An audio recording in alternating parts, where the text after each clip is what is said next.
What is going on, guys? It's your boy Nacho here today, back with another YouTube video. Today we're looking at my settings in PUBG and a quick description of what each setting does and which I think is the best for you. Hope you guys enjoy this video. Let's get straight into it. No waiting about. Enjoy the settings video. Before we talk about settings, you should all know everyone plays the game differently. My settings here might be really good for some people, might be really bad for others, but I'm going to tell you exactly which each setting means so you can set your own path. And if you're not sure, it gives you some building blocks to build off.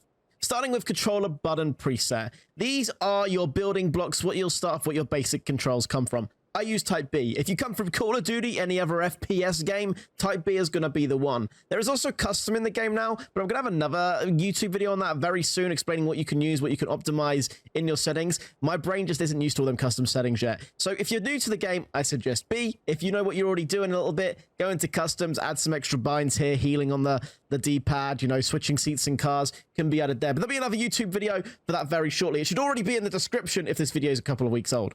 Invert X and Y axes, you know if you want this on or not. If you play FPSs like this is how you play them games. Change them if you need to. Right stick dead zone, left stick dead zone. Now this one confuses people a little bit. Basically, the lower you have it, the littler impact you need to push on your stick for it to register. The tiniest push will register your stick. You can see I have 17 right now. If we turn down my sensitivity to 0, and we bring up, you can see without touching my controller, my guy starts moving. That means my dead zone is too little because my controller has basically a little fault in it. So I need to up it a little bit. The best way to go through this is to keep upping it slowly so you reach a number where your setting doesn't automatically move. I like mine between 16 or 17 because if you watch when I have it turned off, if I now turn this off again, like so, and you watch it on my map, you'll see it move. If once it stops moving on the map, that is sort of a good spot to go from. Or if your character is spinning. It's mostly the right stick what goes wrong because that's the one you use the most to turn and such. But the right stick is the stick you should look at for your dead zone. And it should just not be moving by itself. So keep slowly upping it up one by one and seeing if the stick does movement without you touching it. Vibration. Obviously, if you play with vibration, you can turn it off or on. Forward running sensitivity and movement sensitivity. These two are a little bit weird. I suggest you have these sort of high-ish, to be honest. Running forward sensitivity is the higher sensitivity value, the easier it is to run forward. And movement sensitivity is the higher the stick to run forward than slow. So if you see, this is walking speed. This is technically running speed. So if you change them numbers lower than that, it'll cause you to walk slowly rather than run when you push down on your stick faster. I suggest you just keep them nice and high. I have mine adjusted a little bit just due to me messing about, but just keep them on default on 100. Mine is on 30 and 100 though, just because I was messing about, and I've never changed it back. Vertical sensitivity multiplier. This increases or decreases how rapidly your character looks up and down when pushing the stick, either up or down. If you are struggling to control your recoil, up the multiplier a little. It will allow you to push down on the stick further and it'll pull it down a lot quicker if your gun is going too far in the air. If your gun goes too low, you might need to lower this number instead to cause the recoil to go a different way. I have mine on 100. I'm very used to my sensitivity. This is a muscle memory kind of one. So I say keep this the best place you feel it. If you can get used to your sensitivity after a little while, just leave it at 100. General sensitivity. Now, this is a controversial one. People like to have high, low gens. I prefer mine to be on the higher side just due to the hip fire in this game. I find it's very strong. So if we have a little look, a general sense is the sensitivity when you're doing nothing. So you can see mine right now is fairly high. This allows me to quickly track along, look left and right where I'm going. So I have mine on 14, so it's pretty high. So I can look right to the right, look to the left very quickly. Some people prefer this slow. I think it's better to have it a little bit on the higher side, higher than your normal sensitivities, just so if you're aiming down at someone, you could flick off, use your general to flick to someone else and aim down, rather than transferring sights. That's why I suggest to have a higher general sense than your other sensitivities in-game. Vehicle driver sensitivity. Mine is on 5. This kind of one is just from learning from driving. You sort of just have to get in a car and drive about and see what you feel like. It seems to multiply more than the other ones, but mine is just on 5. And this could be allowed for driving around with the vehicle sensitivity stick. This just changes the camera speed while driving. I feel too high is kind of weird on that. So keep that nice and low.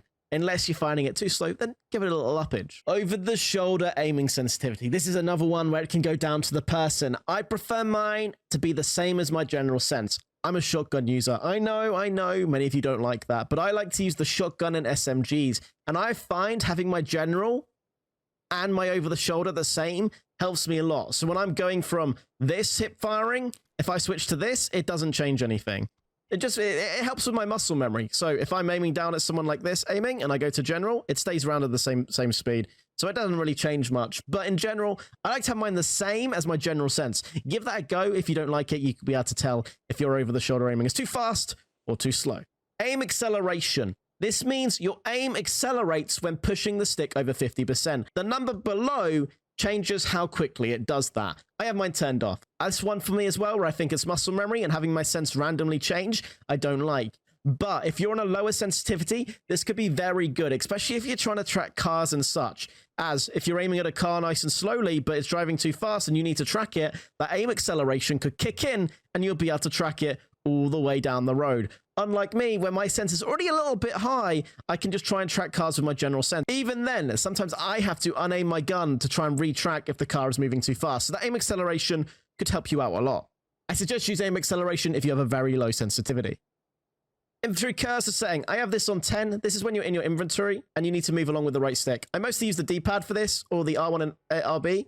So it really doesn't matter to me. Now we're looking at the ADS sensitivity. Now this one's a little bit strange. I have mine pretty much all on the same thing. Now I believe this is due to muscle memory, and that's what I'm going to tell you guys. I believe that having my 1, 2, 3 all the same speed allows me to switch my scopes and expect to have the same sensitivity, even though I'm zoomed in a little bit more. It allows my head to learn how far I have to push on the stick, ECT, even though I'm aiming in a little bit closer to my target due to the scope range. It's not going to feel the exact same, but I believe it kicks in muscle memory. Now, this is going to be the same for everyone. Some people are going to want higher for some scopes, some want to go lower. The best way for this is just to try it. Aim down your scope, shoot your gun, and see if you can control the recoil. If you could control your recoil with that scope, you're probably good. Then you also want to try tracking. Pretend there's a car coming down the road. See if you can track it. See if you can aim your sights fast. Going from object to see if your sensitivity is nice, or you can still hold that setting. My 4 is a little bit hot. My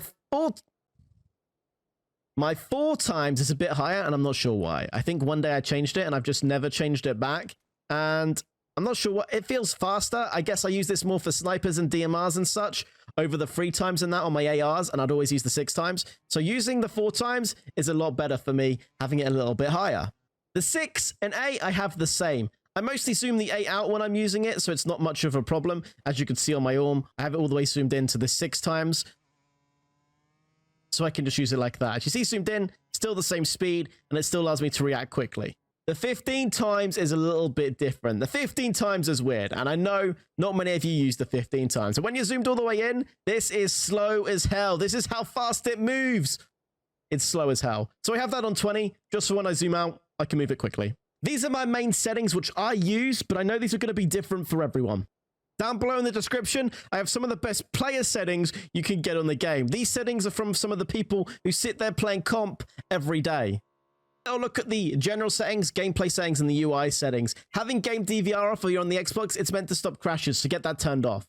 Colorblind mode, some people change this for blood settings. I say leave this on normal. You can experiment with the colors if you wish, but I say leave it on normal for now. Crosshair color. Now you want to make this crosshair color something you can see in game very well. There's a lot of greens, there's a lot of blues, there's a lot of blacks in this game, so you got to be careful which color you choose. Also white if you're playing Vikendi, but you want to have it so you can stand out and see your crosshair wherever you're looking. I've gone for red on mine just because I believe I could see that better over every color in the game, and I could see it in the sky, on the floor, on green, on yellow, and they're the main colors in the game.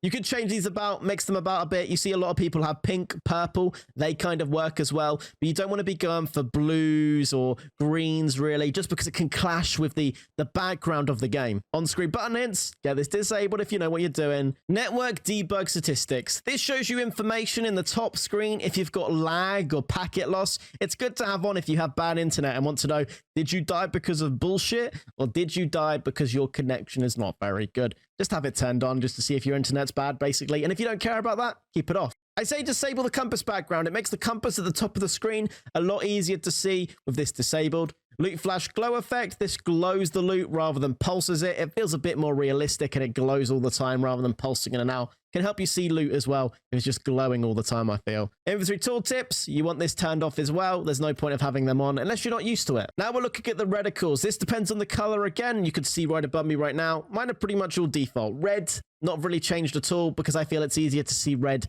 over the other colors. Make sure you have your brightnesses on 100% pretty much. My free times is a little lower because I think the scope itself is rather busy and I can't see the player as well. So having that on 50%, I feel helps me a little bit. You now have all your default firing modes for your guns in the game. These are a chore to change. Basically, chuck them all on fully auto, and then you can just change them in game. You've got auto replace attachments you sort of want on as well. Auto replace vehicle skins, and that is up to you. You see, you've got also equip scopes. I have this on as well, just because when I'm switching and picking up scopes, it's normally because I want it on. Auto reload. It's up to you if you want auto reload disabled or enabled. It's actually quicker to reload when the bullet's still in your gun than completely empty. So I have this disabled just because I'm probably reloading manual all the time and don't want to also accidentally start reloading when I'm trying to do something else. Radio message as well. If you use the radio message in the game by pressing the R3 button down, you might want to turn this off if it keeps getting in the way, but I have mine on. I'm used to using it. It's a good way to call out to teammates if you haven't got comms. Continuous use, item use, have this on bandage only. There's no point in you just downing energy drinks to get to full sometimes.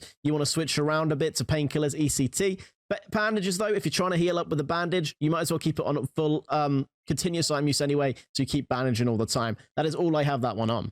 Observer, this is only if you play Observer. Def Cam, apparently if you have this off, it stops crashes. It's up to you if you watch it or not. Watch it or not. Audio, this is all up to you. If you want your music, if you want your gameplay high, keep this on 100. Just up to you what you change. Graphics, safe area. So this allows you to change the safe area on your screen. If I click Y, you can see 100%. You can see it's on my screen fitted. Some people pull this in to pull some of the things closer to the screen so you can see them all the time. It's up to you how you use that, but I say keep that on 100. We have the field of view. Many of you know what this is, but if you don't, this shows you how close your gun is in first person. It's either closer to you or further away and shows more of the screen. The higher, the more screen you see, but things look further away. I just have mine on 90. I've got used to it. If you think you're a pro gamer, you could turn this up. Apparently, the higher you have it, the more you can see, the better you are. It depends. I have mine on 90, though. If you think you can't see enough around your screen, though, turn it up. It can give you an advantage. Brightness on maps as well. I've just left these all on default pretty much, except for Morango, it's on 41. I'm not sure why, but I just wanted it on turned off on universal just because Sanok is so dark for me. I've upped that all the way to 100 so I can see on nighttime mode. Graphics mode as well, if you have the option for this. Turn this on frame rate priority. The other one is looking nice, but you play in 30 FPS and it's 2021, about to be 2022. You don't want to be playing in 30 FPS. Make sure you turn this all the way up. These are my settings and what I think you should use and how you should adjust them yourself. If you've liked the video, please. If you've enjoyed the video, please hit the like button. We're probably live on Twitch right now, twitch.tv/GamerNacho if you want to see some gameplay. Hope you've enjoyed this video. We should have a shotgun tip video, some more controller tip videos very soon as well. Thank you so much, guys, for watching. I appreciate you all. Have a wonderful day and peace.